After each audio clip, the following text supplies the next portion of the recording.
Divide 32 in 4 parts, which are the 4 terms of an AP, such that the product of the first term and the fourth term is to the product of the second and the third term is 7:15. Basically हमारे पास यहाँ पर पहली एक condition दी गई है कि हमें क्या करना है, 32 को 4 पार्ट्स में ब्रेक करना है।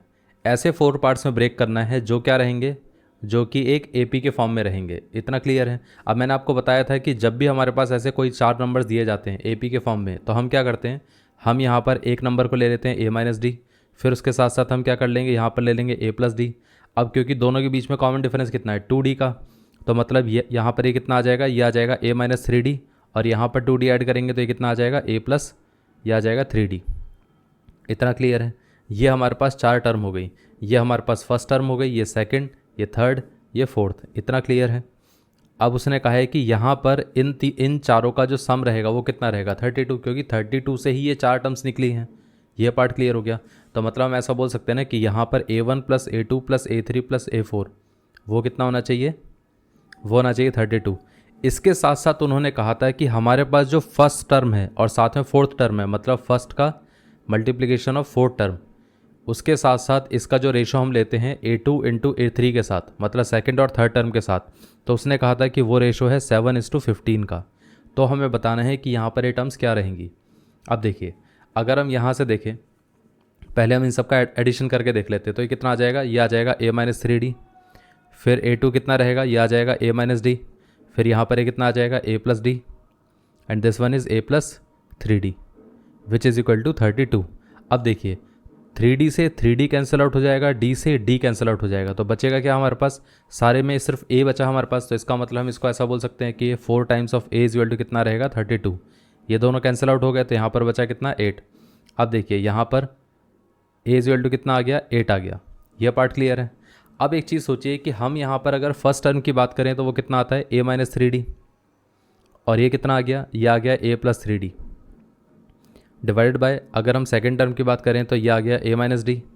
इसके साथ साथ थर्ड वाला टर्म कितना आएगा, A+D, इज इक्वल टू कितना रहेगा, 7/15। ये पार्ट क्लियर हो गया। अब A की वैल्यू कितनी है, 8।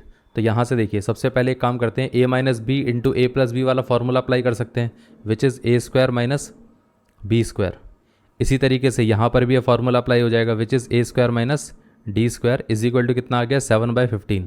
अब A की वैल्यू को रिप्लेस कर देते हैं, तो ये कितना आ जाएगा, ये आ जाएगा 8² - 3D का होल स्क्वायर, और ये आ जाएगा हमारे पास 8² - D का स्क्वायर इज इक्वल टू 7/15।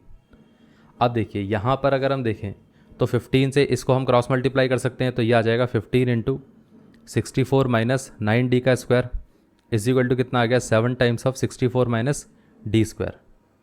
अब यहाँ से अगर हम देखें तो ये आ जाएगा 15 × 64, और यहाँ पर ये आ गया 15 × 9D² इज इक्वल टू कितना आ गया, 7 × 64 माइनस का 7 × D²। अब 15 को हम इस तरफ ले जाते हैं और इस 7 × 64 को हम इस तरफ ले आते हैं, तो ये कितना आ जाएगा, ये आ जाएगा 15 × 64। अब मैं जानबूझ के इसको मल्टीप्लाई नहीं कर रहा हूँ क्योंकि हमें पता है कि यहाँ पर बहुत सारी चीज़ें कॉमन आ जाएंगी। इतना क्लियर है। तो अब यहाँ से देखिए ये कितना आ जाएगा, 15 × 9 D² minus 7 times of D²।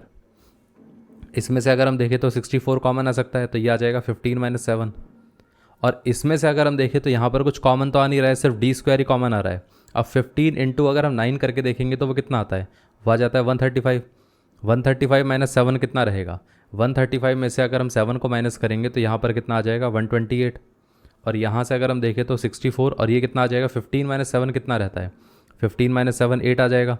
अब 64 को अगर हम इससे कैंसिल आउट करेंगे, 64 को हम 2 से मल्टीप्लाई करते हैं तो 128 आता है। तो मतलब 64 1 जा 64, 64 2 कितना आ जाएगा, 128। ये पार्ट क्लियर हो गया। तो यहाँ से अब देखिए 8 और 2 को भी कैंसिल आउट कर सकते हैं, तो 2 से ये कैंसिल आउट होगा तो यहाँ पर 4 आ जाएगा। मतलब D² की वैल्यू कितनी आ गई, 4।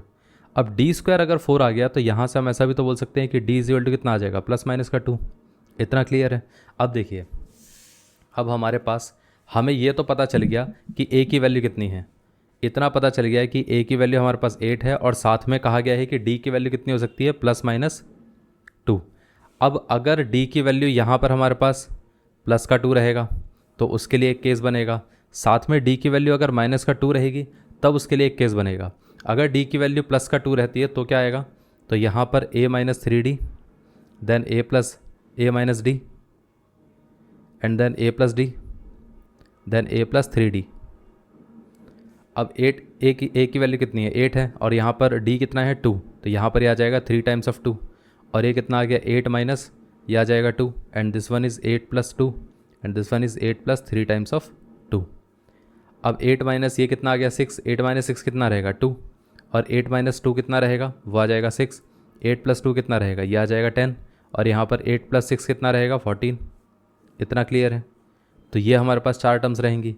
इसी तरीके से अगर हम यहाँ से देखें तो a minus 3d, a minus d, a plus d, a plus 3d. अब a माइनस डी अगर 3d अगर हम करके देखें तो ये कितना आता है 8 माइनस 3 टाइम्स ऑफ माइनस का 2, फिर ये आ जाएगा 8 माइनस माइनस 2, फिर ये 8 प्लस माइनस का 2, और फिर यहाँ पर ये आ जाएगा 8 प्लस 3 टाइम्स ऑफ माइनस का 2. अब माइनस माइनस प्लस हो जाएगा तो 3 टाइम्स ऑफ 2 कितना रहता है 6, 6 प्लस 8 कितना हो गया 14. यहाँ से 8 प्लस 2 कितना आ जाएगा, तो यहाँ पर ये आ जाएगा 10. अब यहाँ पर 8 माइनस 2 कितना रहेगा, ये आ जाएगा हमारे पास 6. इसी तरीके से 8 माइनस 6 कितना हो जाएगा, ये आ जाएगा 2. तो हमारे पास ये 4 टर्म्स आ गई. इसका मतलब ये है कि हेंस द रिक्वायर्ड